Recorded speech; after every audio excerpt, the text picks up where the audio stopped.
मखदूम दादा, जल्लाद, सोखा बाबा, ये तीनों जीते जी मारना चाहते। मित्रों, कैसे हैं आप सब? माता कामाख्या की कृपा से आप सब अच्छे होंगे, घर पे सब कुशल मंगल होगा। तो मित्रों, आपकी कुंडली बहुत ही बुरी संकेत दे रही है और लगभग ये पूरे साल आपके लिए बेकार जाने वाली है। इस साल ना जाने कितनी सारी घटनाएं आपके जीवन काल में घटित होगी और कितनी सारी परेशानियों का दौर आपके जीवन काल में चलेगा और कितनी सारी परेशानियां आपके सामने आकर खड़ी हो जाएगी। आपके जीवन काल से एक परेशानी बाहर निकलेगी तो दूसरी परेशानी आपके जीवन काल में प्रवेश कर जाएगी और ना जाने कितनी सारी मुसीबतों का सामना करना पड़ सकता है आपको। ये पूरे साल यानी आज से ही पूरा साल आपके लिए बेकार जाएगा और आपके परिवार के लिए बहुत ही बेकार जाएगा। तो इनसे बचने के लिए क्या करना चाहिए और कैसे इन चीज़ों से छुटकारा पाया जाएगा, तो आज के यह ज्योतिष एवं तांत्रिक कार्यक्रम में मैं आपको बताने वाला हूँ। कार्यक्रम के अंतर्गत अवश्य बने रहिएगा और इस कार्यक्रम को पूरा अवश्य देखिएगा, क्योंकि मेरे मित्रों, इसी कार्यक्रम में छुपी है उन सभी समस्याओं का समाधान जिससे कि आप बरसों बरस से परेशान हैं। बरसों की समस्या मिनटों में समाप्त हो जाएगी। बस आपको छोटी छोटी उपाय कर लेनी है और अगर आप उपाय नहीं कर पाते हैं तो दिए गए नंबर पे आप कॉल करके 3 दिन झाड़ा लगवा लेना। नंबर है 9934 78 90 24 यानी 9934789024 पे कॉल करके झाड़ा लगवा लेना मेरे मित्रों। आपके जीवन काल से सभी काल कष्ट समाप्त हो जाएगा और दोबारा कभी परेशानी लौट कर नहीं आएगी। तो मित्रों, आपकी कुंडली से जो संकेत निकल कर आई है ये बहुत ही अद्भुत संकेत है। कहता है कि ये मखदूम दादा, जल्लाद, सोखा बाबा, ये तीनों जीते जी मारना चाहता है। आखिरकार ये कैसा संकेत है और ये मखदूम दादा, जल्लाद और सोखा बाबा की क्या कनेक्शन है आपके जीवन काल से? क्या किसी ने भेजा है या आपके घर परिवार के हैं या रिश्तेदारों का है? इस विषय में बहुत ही विस्तार पूर्वक जानेंगे और समझेंगे। तो कार्यक्रम के अंत तक अवश्य बने रहिएगा और माता रानी के चरणों में 5 सब्सक्राइब अवश्य डाल देना मेरे मित्रों। यही सब्सक्राइब माता रानी को फल फूल के रूप में प्राप्त होगा और इसके बदले में माता रानी आपके जीवन का कल्याण करेगा। तो मित्रों, पूरे भक्ति भाव से कमेंट में जय माँ कामाख्या अवश्य लिखना मेरे मित्रों और चैनल को 5 लोगों तक पहुंचा देना। या फिर अगर किसी का फ़ोन आपको मिलता है तो आप इसे सर्च करके आप उनके मोबाइल में सब्सक्राइब कर दें मेरे मित्रों। तो जो महत्वपूर्ण बातें हैं उन पे चर्चा करते हैं। कहता है कि ये तीनों जीते जी मार देगा। आखिरकार ये जीते जी कैसे मारेगा? जीते जी मारना यानी कि एक आध्यात्मिक और मानसिक स्थिति है।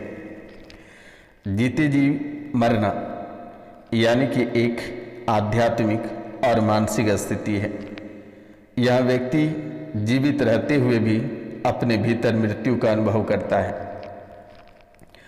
अब आप समझेंगे कि गुरुजी ये कैसे हो सकता है? कि कहते हैं कि जीते जी मरना एक आध्यात्मिक और मानसिक स्थिति है। यहाँ जीवित रहते हुए भी आप अपने आप को अपने भीतर मृत्यु का अनुभव करते हैं। यह स्थिति निराशा, उदासी और जीवन के विरक्ति की भावना से आप जुड़ चुके हो। आपको ऐसा लगता है कि आप जीते जी मर चुके हो। हमेशा जब भी आप देखो कि निराशा ही आपके दरवाजे ठकठकाते हैं और हमेशा निराश रहते हो, मुंह लटकाए रहता है, किन्हीं न किन्हीं बातों से परेशान रहते हो और किन्हीं न किन्हीं दर्द से आप तड़पते रहते हो। चाहे वे घर का कलेश हो या आपके शरीर का कष्ट हो या परिवार से परेशानी हो या कर्ज हो या बड़ी दुख और पीड़ा हो। तो मित्रों, इन्हीं वजह से आप निराश रहते हैं और यही निराशा आपका जीवन नरक की गर्त तक पहुंचाता है मेरे मित्रों। और परेशानियों का जो दौर यही निराशा से शुरुआत होती है, और निराशा से शुरू होता है और पीड़ा पे जाके अटकता है, चाहे वे शारीरिक कष्ट हों या पारिवारिक कष्ट हों या मानसिक कष्ट हों या आर्थिक कष्ट हों या घरेलू बड़ा कष्ट हो। तो सबसे पहले आपके जीवन को इन्होंने नष्ट कैसे किया? एक बड़ी बीमारी आपके जीवन काल में प्रवेश किया और वहीं से आपके दुखों का पहाड़ टूटा, और धीरे धीरे आपके साथ साथ ये बीमारी आपके परिवार को चपेट में लिया। और इन बीमारी की वजह से आप ना जाने कि कितने आर्थिक रूप से कमजोर हो चुके हैं। घर के एक एक रुपया पैसा, एक एक धनराशि सब आप खर्च कर चुके हो, और ऊपर से कर्ज आप इतने ले चुके हो कि वर्तमान के समय में कोई आपको कर्ज भी देना पसंद नहीं करता है। लोग सोचते हैं कि आखिरकार आप कर्ज ले तो लोगे, लेकिन लौटाओगे कहाँ से? कोई आपको, अपने रिश्तेदार भी आपको बैठने नहीं देता है। और ये बीमारी और घर का खर्चा आपको अलग ही परेशान करता है, और बच्चों और परिवार में जो कलेश मचा हुआ है और जो पैतृक संपत्ति को लेकर जो तनाव भाइयों में बटे हुए हैं, इन वजह से आपको ऐसा लगता है कि जीते जी मैं मर चुका हूँ, अब आगे क्या ही रखा है, सिर्फ प्राण है शरीर में, बस ये प्राण किसी दिन निकल जाएगी तो बस शरीर भी लाश बन जाएगा। तो मित्रों, ऐसी हालात आपके जीवन काल में होती चली जा रही है, और आप इसे कभी जानने का और समझने का प्रयास नहीं किया। अगर शायद आप इसे जानने और समझने का प्रयास किया होता तो आज आपका जीवन बेहतर रहता। आज जो हर जगह परेशानियां हैं, हर जगह परेशानियों का जो सामना करना पड़ता है, चाहे आपके घर हो या भाई हो, माता पिता हो, पति पत्नी हो, ससुराल पक्ष के लोग हों या फिर मामा घर हो, हर जगह आपको कोई ना कोई परेशानियों का सामना करना पड़ रहा है। अगर आप कोई कार्य करते हैं तो बिना खून के आंसू रोए हुए वहाँ से आप वापस नहीं लौटते हैं। पहले तो आपको सफलता ही नहीं मिलती है, बहुत नाक रगड़ने के बाद ना जाने कितने एड़ी के चप्पल घिस जाते हैं, और उसके बाद एड़ी भी घिस जाती है। उनके बाद आपको सफलता प्राप्त होती है, और सफलता प्राप्त होने के बाद कुछ ही समय में आपके व्यवसाय जलकर खाक हो जाता है और आप कर्ज से दब जाते हैं। नौकरी आपकी छूट जाती है, या फिर नौकरी में कोई झूठा आरोप प्रत्यारोप लग जाता है और आपके ऊपर मुकदमा चलने लगता है, और आप बेवजह के परेशान हो जाते हो। इस राशि में बहुत ऐसे लोग हैं जो पैतृक संपत्ति को लेकर तनाव किया, मारा मारी किया, और झूठे मुकदमे में जेल से खटकर बाहर आए हो, और ना जाने कि अब दुश्मन आपको ऐसे सता रहा है, और आपके घर के देवी देवता भी आपको परेशान करना प्रारंभ कर दिया है। जरा से कि आपके जीवन काल में खुशियां आ जाती है, सब लोग परेशान हो जाते हैं कि आखिरकार क्या बात है, क्यों इतनी खुशी इसमें है, कहीं बड़ा लॉटरी लग गया या कोई परेशानी से इनको छुटकारा प्राप्त हो गया।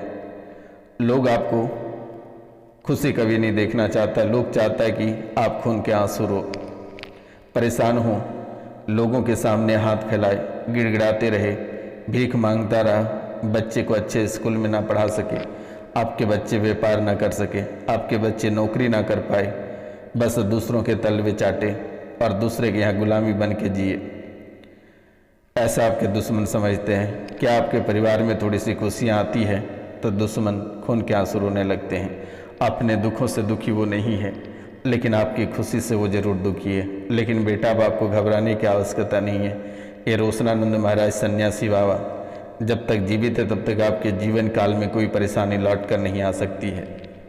अगर आपके जीवन काल में कोई परेशानी आई तो उसके जिम्मेदार मैं हूँ, आपको चिंता नहीं करना है, मैं निःशुल्क उसे ठीक करूँगा। मैं चाहता हूँ कि इस हिंदू राष्ट्र में सब कोई सुखी रहे और जितनी सारी परेशानियाँ हैं वे समाप्त हो, जीवन के सभी काल कष्ट समाप्त हों, चाहे किसी भी जाति के हों, किसी भी धर्म के हों। सबकी परेशानियाँ और सभी के दुख तकलीफ का समाधान मेरे पास है, आपको चिंता करने की बात नहीं है।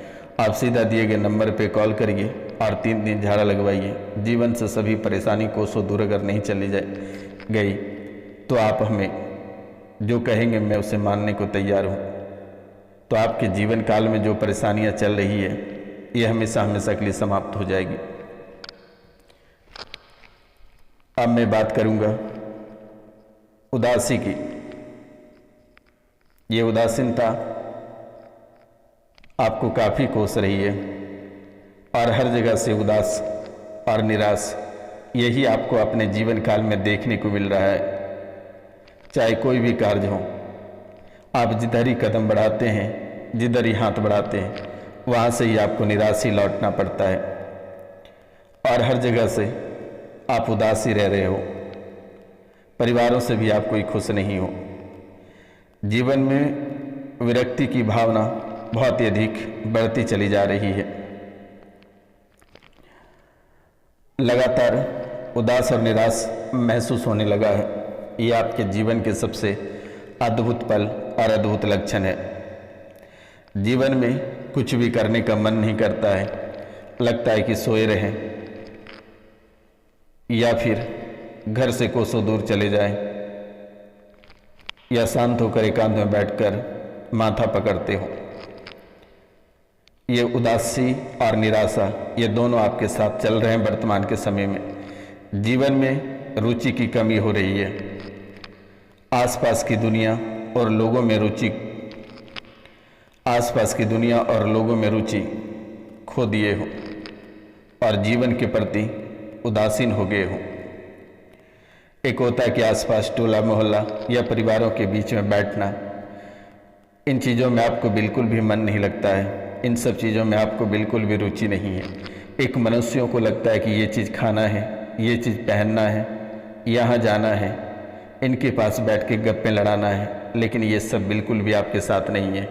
ये सभी आपके अंदर से मर चुका है, जिसको कहते हैं कि जीते जी मर जाना। अब हम बात करेंगे आत्मनिंदा। आप अपने आप से नफरत करने लगे हो। आपको अपने आप से ही घृणा आता है। आप अपना ही शरीर देखना नहीं चाहते हो। अपना ही चेहरा देखकर आपको गुस्सा आता है। आप खुद से नफरत करने लगे हो। अपने जीवन को बेकार और अर्थहीन मानने लगे हो मेरे मित्रों। अकेलापन, खुद को अकेलापन और अलग थलग महसूस करने लगे हो। दूसरों के साथ संबंध स्थापित करने में आप असमर्थ रहते हो। क्यों ना आपके बच्चे ही हो, क्यों ना आपकी पत्नी हो या पति हो, क्यों ना घर परिवार के लोग हों, सबसे आप दूरी बना रहे हो। मृत्यु के बारे में चिंता, बार बार मृत्यु के बारे में सोचते हो और मृत्यु को जीवन से बचने का एक ही तरीका मानते हो। बार बार मृत्यु के बारे में सोचते हो और मृत्यु को जीवन से बचने का एक ही तरीका मानते रहते हो, ढूंढते रहते हो। आपके मन में कभी ऐसा लगता है कि कैसे मरेंगे, क्या होगा और मरने के बाद क्या होगा। किसी भी दिन आत्महत्या आप कर सकते हो, ऐसी आपकी कुंडली में लिखी हुई है। लेकिन घबराने की जरूरत नहीं है। शनिवार को विशेष पूजा रखी जाती है। 12 बजे रात्रि को पूजा विशेष रखी जाती है माता कामाख्या के दरबार में, उनके बाद काल भैरव के दरबार में और माता काली के दरबार में, उनके बाद माता मनसा के दरबार में, उनके बाद त्रिपुर सुंदरी के दरबार में। और जब से मैंने पूजा प्रारंभ किया है आपकी राशि के लिए, तब से आपके जीवन काल से काल कष्ट धीरे धीरे मिटती चली गई है। और इस राशि में बहुत ऐसे लोग हैं जिनके उजड़े हुए परिवार पुनः बसे हैं, जो मेरे दरबार में खून के आंसू लेकर आए थे और हंसी के आंसू लेकर गए, और वो भी निःशुल्क। आपको डरने की, चिंता करने की ज़रूरत नहीं है। किसी मौलाना, तांत्रिक, ओझा या पंडित के पास जाने की ज़रूरत नहीं है। बेवजह की डॉक्टरों की दवाई भी नहीं खानी है। डॉक्टरों की दवाई एक बीमारी ठीक करती है, लेकिन ना जाने अलग से कई सारी बीमारियां साथ लेकर आते हैं। इसलिए आप कॉल करके सीधा झाड़ा लगवाएं। आपके जीवन की परेशानियों को हटाना मेरा फर्ज है, आपको चिंता करने की बात नहीं है। मानसिक थकान, आपको लगता है कि मानसिक रूप से थका हुआ महसूस करते हो, कुछ भी सोचने या करने में असमर्थ हो जाते हो। शारीरिक लक्षण, भूख, नींद और अन्य शारीरिक लक्षणों में बदलाव देखने को मिल रही है। कभी आपको खाने का मन करता है तो बहुत सारा खा लेते हो, कभी नहीं खाने का मन करता है, आप दिन दिन भर रात रात भर भूखे रह जाते हो। धीरे धीरे कभी शरीर का पेट फूल जाता है, कभी मोटा तो कभी पतला देखने को मिलता है मेरे मित्रों। सामाजिक बंधन में जो है कि सामाजिक संबंध में कमी आ रही है। नकारात्मक विचार और भावनाएं आपके जीवन काल में प्रबल हो रही है, जिसके कारण से आपके रिश्ते में दरारें आ रही है और आप अपनों से टूटते चले जा रहे हैं। आत्म नकारात्मक सोच, नकारात्मक विचार और भावनाएं बहुत ही प्रबल हो गई है। जीते जी मरने से बचाओ कैसे करनी है आपको? जीते जी मरने से आपको अगर बचना है तो दिए गए नंबर पे आप कॉल अवश्य करें मेरे मित्रों, और 3 दिन झाड़ा लगवा लें। मित्रों, आप कोई भी विचारों और भावनाओं को समझने का प्रयास करें और अपने अंदर नकारात्मक को स्वीकार करने से बचें। कोई भी नकारात्मक बातों को अपने अंदर हावी ना होने दें और नकारात्मक बातों को कोसों दूर भगा दें। अपने विचारों और भावनाओं को समझने का प्रयास करें और अपने अंदर नकारात्मक को अस्वीकार करें। जीवन में सकारात्मक चीज़ें ढूंढें और उन पर ध्यान करें। अपने दोस्तों और परिवारों के साथ समय बिताएं और नए लोगों से मिलने का प्रयास करें। नियमित रूप से व्यायाम करें और अपने शरीर का ध्यान रखें। धार्मिक या आध्यात्मिक अभ्यास करें। किसी धार्मिक या आध्यात्मिक अभ्यास से जुड़े, आपको शांत और अस्थिरता प्रदान हो सकेगा। जीवन में कुछ ऐसा करें जो आपको खुशी दे और आपको जीने का कारण दे। अगर आपको कोई समझ नहीं आता है तो आप एक नए प्यार को ढूंढ लो, आप उसी में बहले फुसले रह जाओगे और जीवन भी बहुत ही अच्छा से कट जाएगा। लेकिन मेरे मित्रों, एक अच्छे हम सफ़र की ज़रूरत है। एक अच्छे हम सफ़र को ढूंढो, आपका जीवन कल्याण हो जाएगा। तो मित्रों, आज का कार्यक्रम ही तक था। आप सभी को नमस्कार, प्रणाम। मिलते हैं हम आपसे अगले वीडियो में। तब तक लिए जय हिंद, जय भारत, अपना और